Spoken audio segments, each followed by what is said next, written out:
You're listening to the Women in Cybersecurity podcast, where global voices meet to inspire, inform, and ignite change in the world of cyber.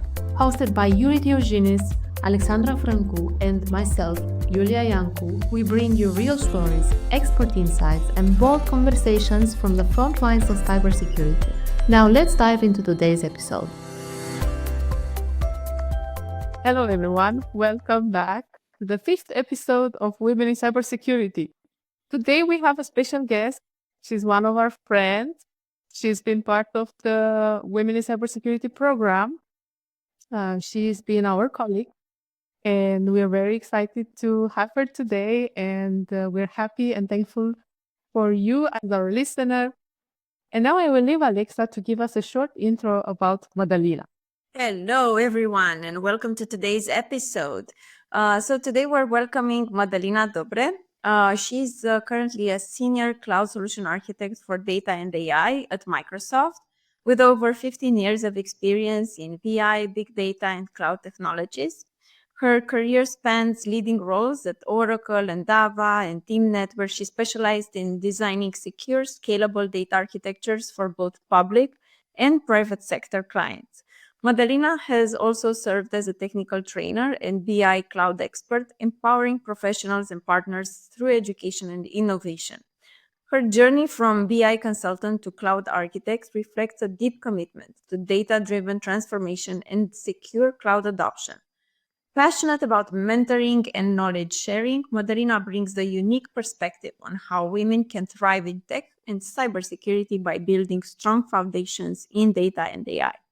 Welcome to our show, Madalina. Hello, and thank you for having me here.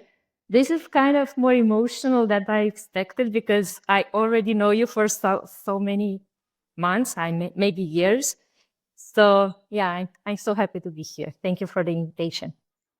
Well, we are glad that you are here. I personally am extremely proud to have these three strong and amazing women in the show today. My two amazing hosts, Julian and Alexa, and a member of the WCP1, Madalina Dobre, which, you know, I always say that Madalina is my captain in Bucharest because she keeps things running while I'm out. She keeps organizing and leading the monthly checkup with all the ladies. So I really appreciate all the work you do to continue the community, because as I always said, the community is bigger than the program. And I would like to kick off this podcast with a question, which goes back to really last year. I want to understand a little bit in which moment of your career you decided to invest more about cybersecurity. This came during my discussions with the partners. So I actually work with the partners of Microsoft, not directly with the customers. And since our partners are more specialized, and me being a data architect, I was working with people more concerned on how to implement data solution rather than see the full scope of what they are going to deliver. So during my discussions with them, I noticed that in most of the cases, they were not concerned about how security should be included in what they are delivering to the customers. I was not having the right skills to help them or to guide them. So I noticed the gap for me, but also for them. And I think that was the moment when I said, okay, I need to do something. First, I need to be ready to have a proper conversation with them. And then I need to guide them in order for them to discover that only implementing data solution is not enough. They need to add to their solution also the factor of cybersecurity and how this might affect the customer in the end. Interesting. What would you say that your current mission is? Oh my God, that is a hard question. And that's a hard question, especially that I transitioned a little bit my role as a data architect to a security for AI architect in the last weeks. My personal mission at this point is to make sure that I can be a proper discussion partner for the partners with which I'm talking when it comes to security for AI. But also the second, which is on the top level as well, mission is to make sure that I'm giving what I know to the people around.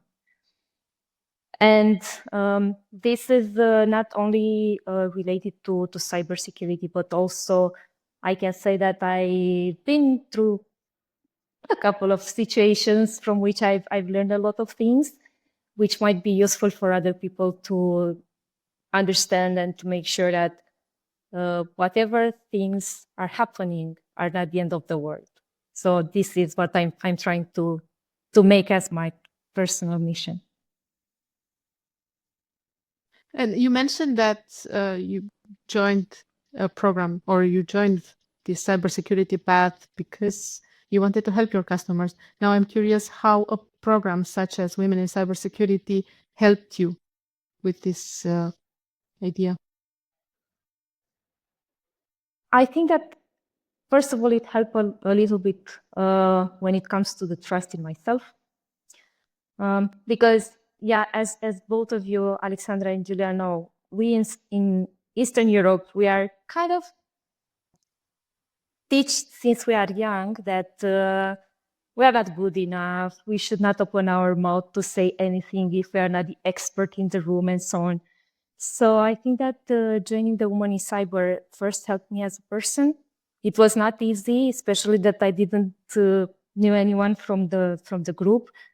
And then I was not somebody working with cyber before. So, okay, it was something that I was reading when my partners were having special situation. I was shadowing my cybersecurity architects and so on, but it was not something that I was doing before. So joining the program, it was first trusting in myself, then gaining the fundamentals knowledge based on the curriculum that we had. And then learning from the other people from the group, because I think that this was the most useful thing for me in the end.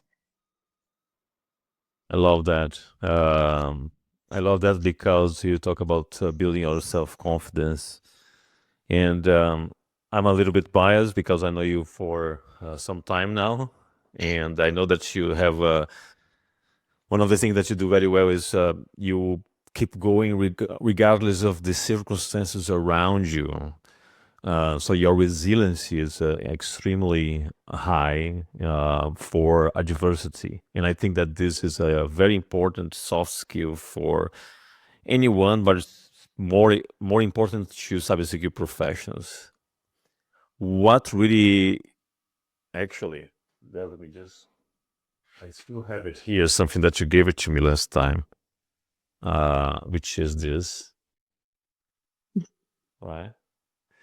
So you gave me this, just keep going. So what really makes you just keep going, Mother?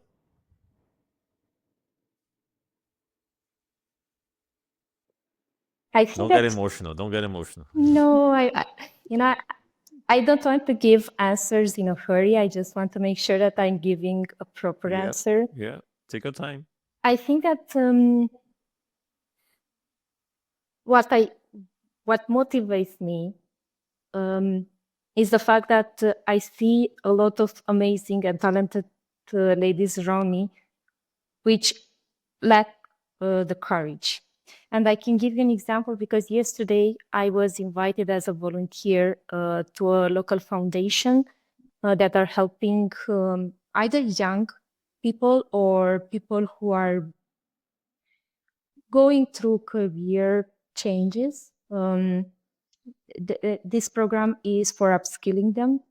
It was for data analytics. It was not for cybersecurity, but for me, the topic was not important. But what I've seen around me is that there were more ladies than men in that group, and they were having so many emotions and they lack the courage and they lack the confidence. And I think that keep going no matter what is happening is to show that no matter what, you can do something. And I think that at the end of the program, because I had to go through each of the tables with all the participants and respond to their questions about career, about my issues since I started my first job, how my university helped me in becoming an architect at Microsoft and so on. And they were like so ashamed of what they did previously without having the courage to move on.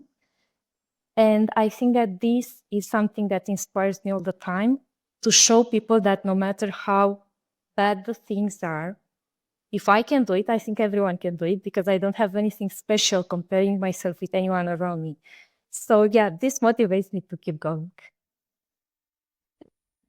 That is about this problem that women, more women than men have this mid-career break. Do you think that could be a reason for this self-trust or? I think that in our case or our generation is more like the lack of options that we had. And I'm thinking of myself because when I was younger, I didn't know what are my options. So I chose going to IT because my brother went to IT. I didn't know anything else, you know. It was the second option was to be a teacher as my mother. So I said, oh my God, no. So the second option was to go to IT. So I did. We have a teacher here as well. I know, but What do you say? You said, not in this economy. so for us it was the lack of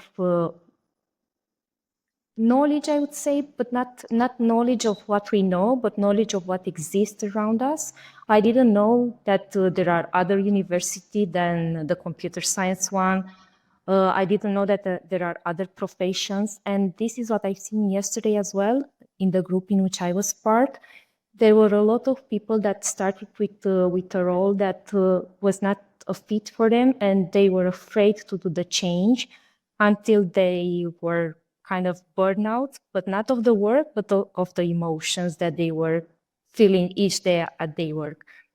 There were people older than me. There were people just finishing the university, but they felt, okay, I did the informatics university. This is not what I want to do. So I don't think that the mid-age would be a problem, but the fact that you don't have a proper view of what exists around you. I was telling them about a lot of events or possibility to learn or to build their portfolio of projects in order to prove in front of a company when they submit their CV.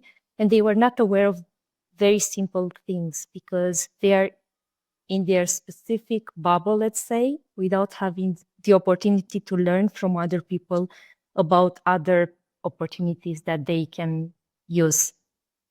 There's also another side of the coin, right? It's also, we talk about mid-age career, different opportunities, like Julia was mentioning, that could happen due to perhaps lack of understanding of what the options were, but it could also be due to the fact that you gain much confidence as you age in your skills and you understand more deeply what your strengths are, what your passions are, and what you would like to focus on.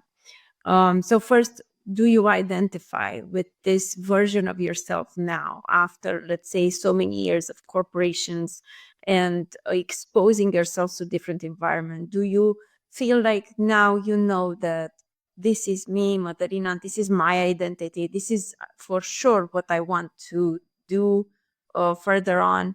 Or do you still see yourself as a work in progress in when it comes to career opportunities moving forward? I think that work in progress is after even you retire, because I don't think that if you decide to a career right now, in 5 years you won't want to do anything else.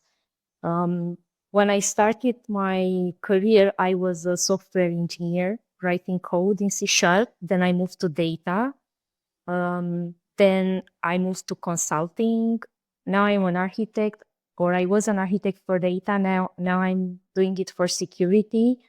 Uh, I don't know, maybe in 5 years I will do something else. I don't think that if I choose now my path, this is going to be until I die.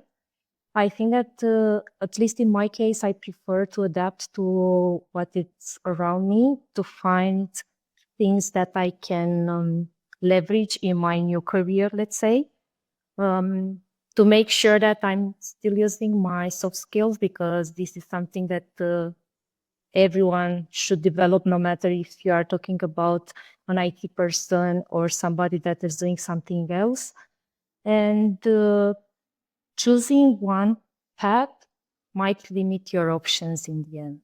I mean, in my case, I prefer to be curious, to make sure that I understand what people around me are doing, to see if something else is raising my attention or is giving me a spark of passion in doing something else.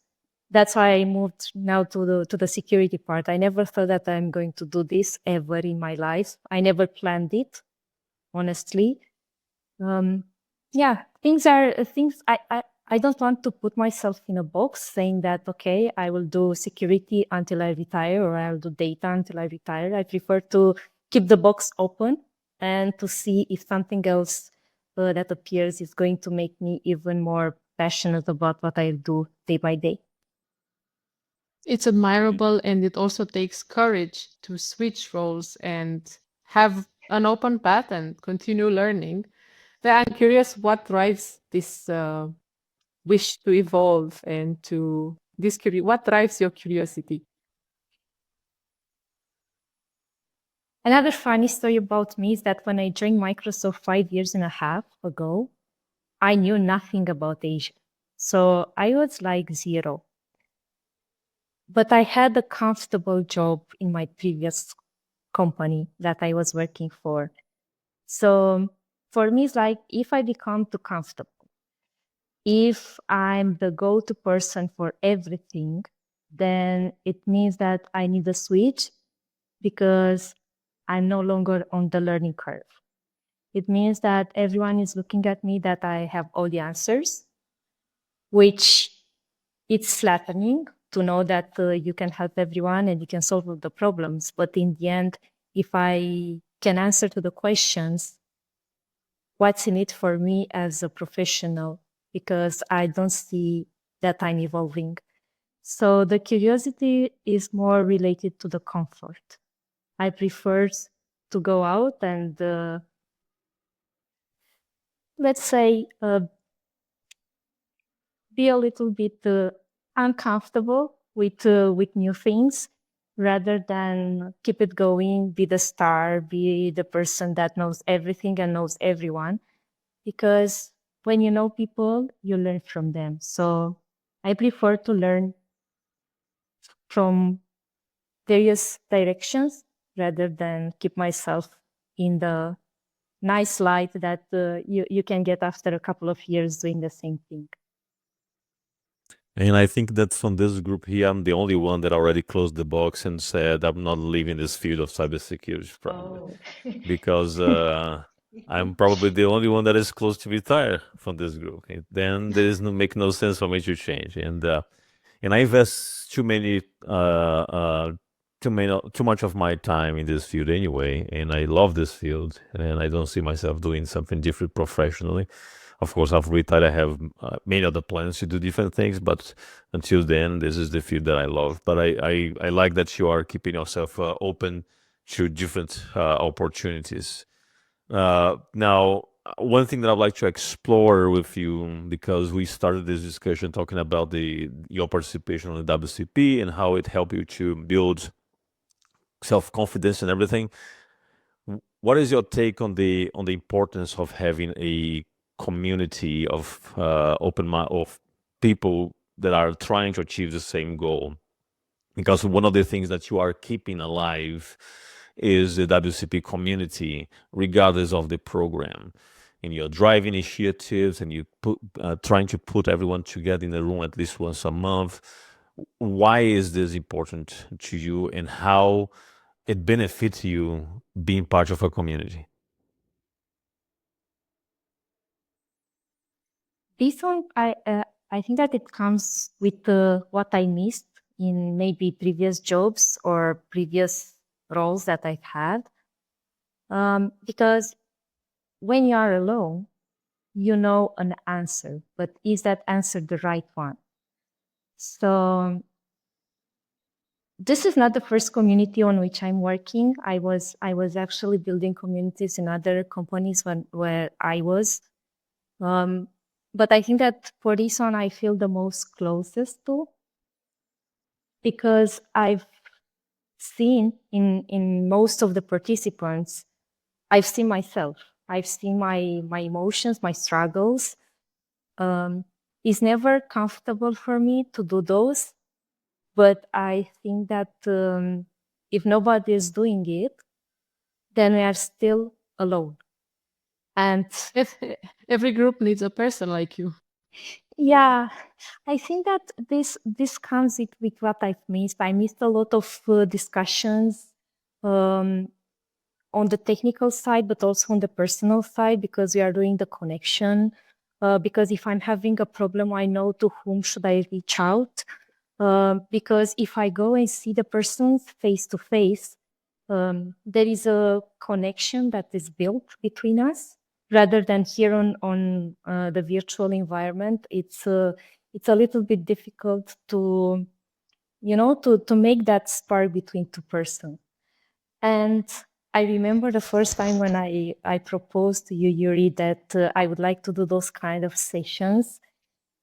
Oh my God, it was so uncomfortable for me. First to say it to you, and then to actually do it. But I had an even worse experience with, I think that with a couple of weeks or months before that, when I went first time to Vienna to my MBA studies, and I was coming from Romania, the only person from Romania in a group of, I don't know, we were 90% or something, everyone from a different country. I knew literally nobody. And I'm not that social person, even if maybe I look like a social person, I'm not. And I was there in a room with 19%, and I was like, oh my God, what am I going to do here? I don't have anything to talk with those people. I don't know anyone. I'm coming from Romania, a small country. Maybe they don't even know where Romania is on the map. I'm working at I'm working at Microsoft. Maybe they heard about it, but I don't feel I'm doing something special. So it was horribly hard. And after I passed this moment, I said, okay, now we are 30 ladies. We all want to do the same. Maybe it's not going to be the same as I I lived before. So I said, okay, if I manage to survive 90 different persons from different countries, then with ladies in Romania, which are having similar struggles with me, it's going to be very good. So yeah, that was the point when I decided, okay, we can try and do this. I wanted to give something back to the program, because for me this program was something that I never had before. I never found anyone giving something as this program gives to us. So I said, okay, I want to give something back. I cannot give something back technically because I'm not there, but I can give something back on personal parts. So I'm doing this not because somebody asked me. I'm doing this because this is what I feel. I'm full of energy after each personal meeting in the office. Sometimes the meetings are good. Sometimes I feel that maybe they are not that special for the participants. That's I'm always trying to do something else and to adapt based on what I see in front of me. But in the end, I think that a couple of us, we created a small community very close.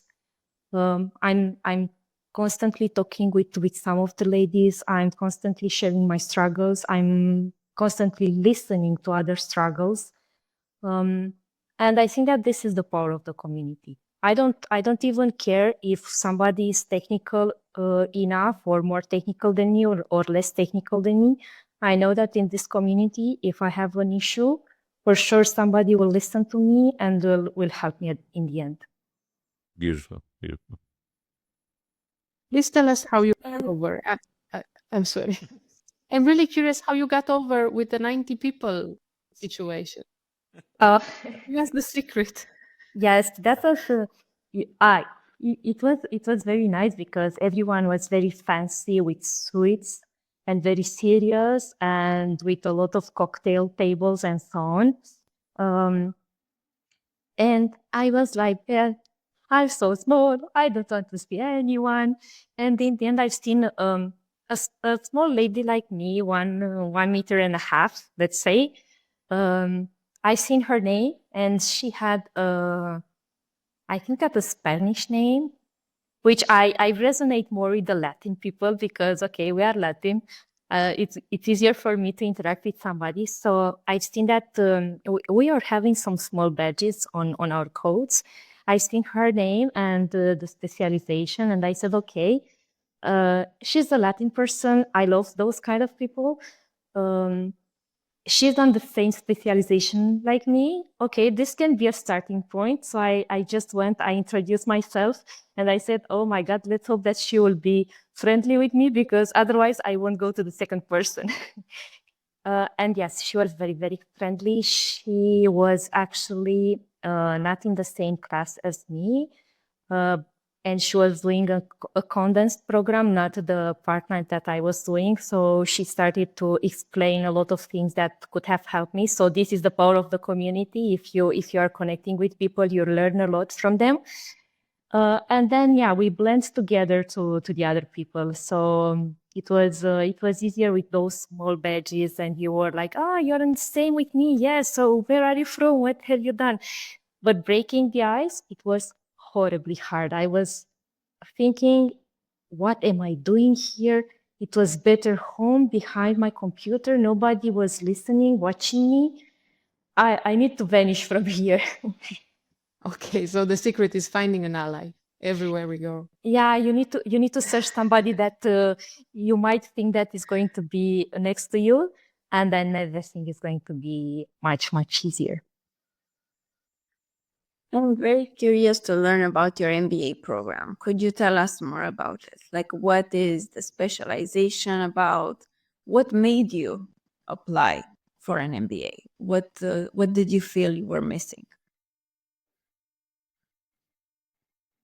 Being a technical person for like all my life, I always felt that at some point when I was discussing with my partners, I needed that business part. You know, when we go to them, we are always concentrated more on, okay, those are our products.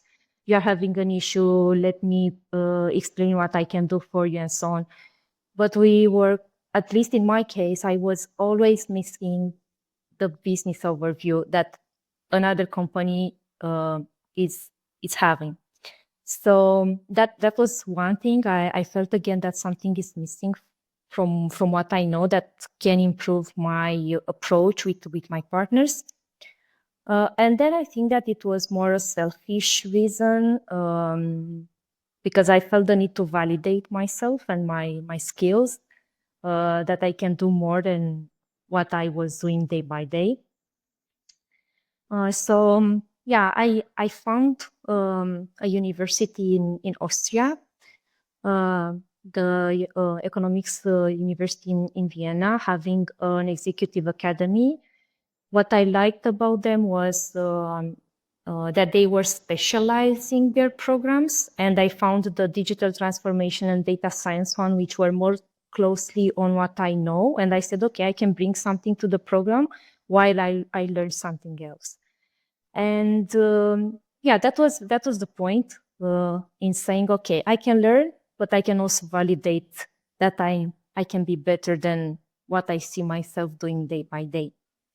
The program is split in 2 years. The first one is the business core, in which we had to go through a lot of business topics, starting with managing organization, financial reporting, strategic thinking, and a lot of other topics. The second year is more specialized on the technical side, blending them with the business, working more on the data science approach of a company. I think that this program changed me as a person, first of all, because it actually gave me more, I would say, trust in myself. I learned more in working with totally different people, because we had to work in groups, and the groups were not chosen by us, but it was a random choice of the university. So in the end, you had to deliver either assignments or presentations or projects with people with other background, other interests, other culture, which is also very important, that you need to adapt to the group. What you know from home and what you're used to working in a company like Microsoft is not applying in a very diverse and different group, which kind of made me a little bit more patient, made me pause more and let other people also do something, rather than me taking every time the initiative, saying, okay, I know how to do this, I'm going to do it, and so on. So I had to educate myself on how I react and how I approach and how I work in a team. Yeah, and it was very time consuming and energy consuming, but in the end, I felt like I'm a new person, more confident, more happy with who I am, more grateful of what I know, and more interested in share what I was learning. Yeah. I remember when you started the program, and it was amazing to see you giving this step forward and how you finish. And just like a program, it takes time to start, to get it done, and to finish. 1 year, couple of years. In other words, you have to put the work in to see the result. We live in interesting days where people want results even before putting the work. And I would like to have your take on that, because you are someone that you work really hard over a span of years to accomplish things, and you know it takes time to get results. So you have to put consistency, and you have to deliver with quality day in, day out. What will be your advice for this young generation that is starting to their career and want results fast? It's an advice that I can give to both young generation, but also to the companies with which I work, because everyone wants to start with something amazing. So every time when I'm discussing with somebody, I'm saying, okay, let's take phases. Let's start with something small. Let's see that this is working. Let's see that you like what you are achieving in the end. And starting small and then growing on top of what you are starting with, it can give you, first of all, the sense of accomplishment. Okay, I start with this small thing. I'm done with it. I'm successful. I can move to the next phase. And this is not applicable only to young people that are starting something. This is applicable to everything that we do in our current roles. I've seen situations in which our partners were trying to do something amazing, but doing it from the start, it was almost untangible. I've seen people that were trying to get to roles for which they had like zero preparation, and then they started to be very sad that they are not good enough because they started with something that is going to come a little bit later. So my advice is always, let's start with something that I can see results tomorrow, not something that would bring me a an outcome in 3 years. Because if I'm waiting 3 years, I will become frustrated. I will have no energy. I'll be disappointed by myself that I'm not good enough to finish faster. So making it in a phase approach with small successes that everyone can be happy with, it might work more on the mindset rather than start with something amazing.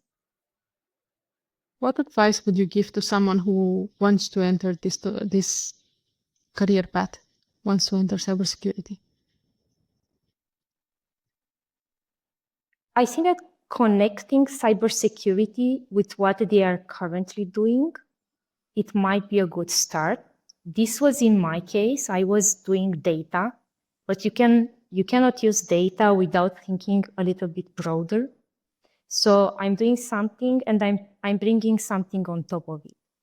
So okay, for somebody that it's not starting from a current role as I did, it might be easier because, okay, I'm starting with fundamentals. I'm starting to play with KC7, for example. I'm starting to do some hands-on and I see if I like to grow in this path. But for somebody like me, already with a background on something else, it was easier to connect what I know with what I would like to know. And finding experts to shadow, it's also something that I'm trying to do also for myself, but also what I'm suggesting to other people. I know in most of the cases, this is not natural to ask. I remember when I joined Microsoft, I didn't know how to approach engagements with partners. And the only way I could have learned it was to shadow one of my colleagues. You can imagine it was really difficult to go to somebody that you barely know and say, okay, I'm your new colleague. Can I shadow you in this discussion with the partner that you have? But in the end, if you want to grow, you need to put your shame aside and just go and ask for help. Nobody knew everything from the start. I think that every expert, no matter if it's cyber or something else, they started from zero in the end. So if one, and what I try to do as a habit for myself, if somebody's saying no, okay, I move to the other person. It's fine. I mean, it's not the end of the world. I will find somebody else that can help me grow, and that's okay. I mean, I think that I've read a couple of weeks ago a small story of somebody saying we should get used to receive more no's than yes, and then we'll be more grateful of the people that are turning to us rather than the ones that are turning the back to us. So Yeah, I receive a lot of notes for my presentations proposed in Romania. So one day I'll present that. They don't know what they're missing, Yuri. Exactly. You know what? Let's just let's switch gears a bit and tell us something really crazy that happened throughout your career that you remember vividly.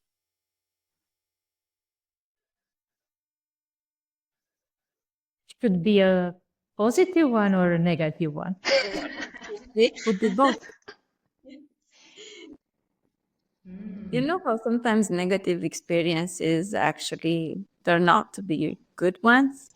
Depends on how we look at them, the angle we perceive them. But for sure, all of us have these crazy situations we faced. So if it's something that you can share, of course.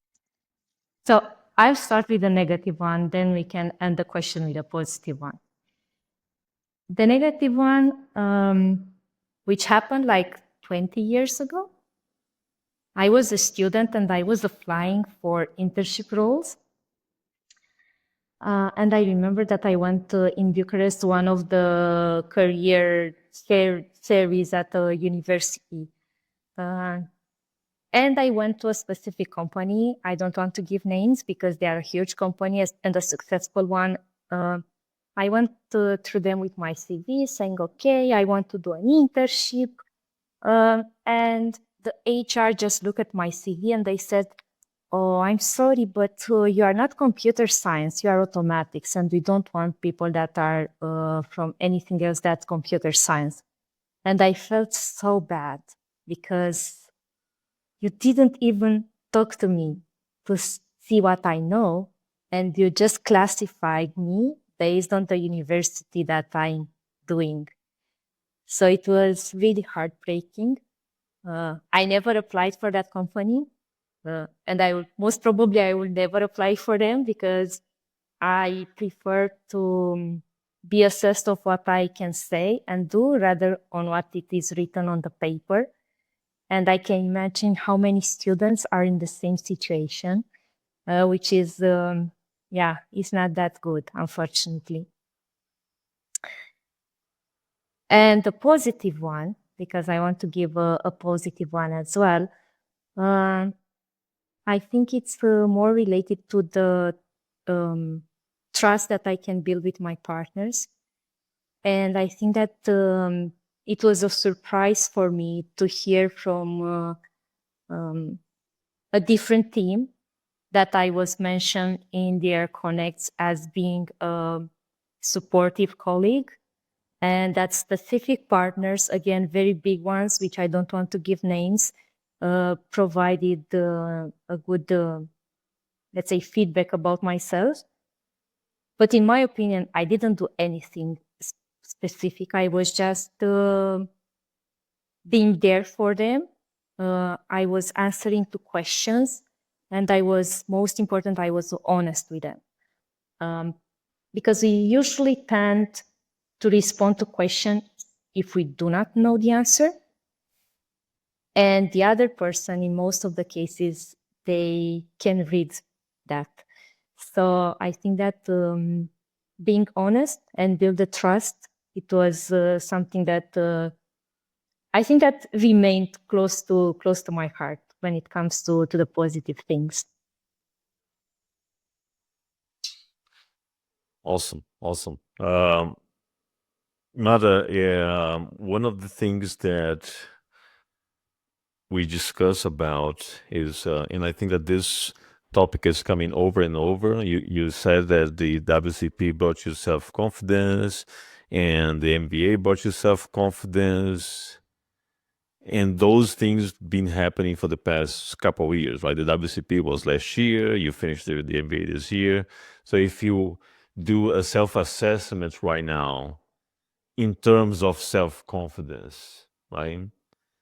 How do you feel yourself now that you finished these two major milestones in your life? When you enter the room to deliver something, you feel super confident, or do you still doubt yourself sometimes?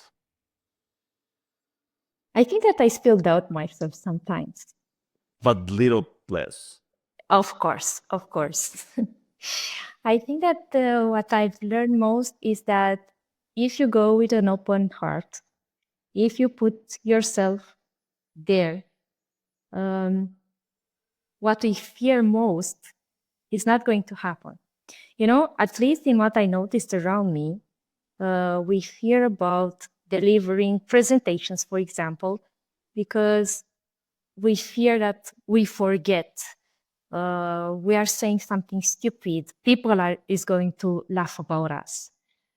But this is not happening in the end. It's just in our brain. It's just, I would say, a blocker that we need to move on. And I think that this I pass through. I mean, okay, I may say something bad. I can do a mistake. But in the end, I'm there, I'm listening, I'm trying to give something to my audience. If I'm doing a mistake, I'll revert, I'll correct, and we can move on. So for me, this is going to be like a learning from the last years. I think that many of us are able to say a lot of things and to share a lot of things, but we are afraid of making fool out ourselves. And this is something, an advice that I would really give to other people. Make sure that, okay, you are there, no matter what, nobody is going to laugh. This is something that I've learned. And even if they, it's not our problem. Yes. Yeah, one thing that we need to internalize as a group, and as I said, I'm very proud to have all of you here today, is that no matter what we do, we're never gonna please everyone, Yeah. and that's a reality, and we need to learn how to deal with that because sometimes I know each one of you. I know that you always do your best to help others, but the gratification is sometimes is not there. And although we feel a little disappointed, but it is what it is. We always do our best, knowing that even our best will not be enough for some people, and that's fine, as long as we feel like we are doing our best and we can sleep good at night that we did our best. I think that this is the main thing. That's the only thing that we have control. Well, we are coming up to our last few minutes here. I want to ask Julia and Alex if they have any final question to before we wrap up. No final questions from my end. It was lovely to see you, Madalina, today, stepping out again out of your comfort zone and doing something that is unique, right? It's a unique experience for you too, as as it is for us, right? It's the same experience that we have for each and one of our guests. And thank you for the lovely insights. Thank you, Alexandra. Julia? Neither from me. I think it was a very lovely discussion. Thank you, Madalina. You overcame totally any emotions. You didn't look like you had any. You're very natural, and you are a true people gatherer, so to say, and it's very admirable about you. Thank you so much, and thank you for having me here. Well, thank you, Mada. Thank you for being part of this community. Thank you very much for everything that you do. And thank you to our listeners that are turning in. And we are amazed by the viewers all across the globe. We keep looking at the statistics, and we have listeners from so many places that we never even imagined. So I love the reach that the podcast is having across the globe. It's not only Romania. Romania dominates most of the listeners, but still we have US, we have Germany, Portugal, Brazil, Israel, so many other places. And we are very pleased and humbled by the feedback and the participation. So thank you very much. And we'll see you again in our next episode.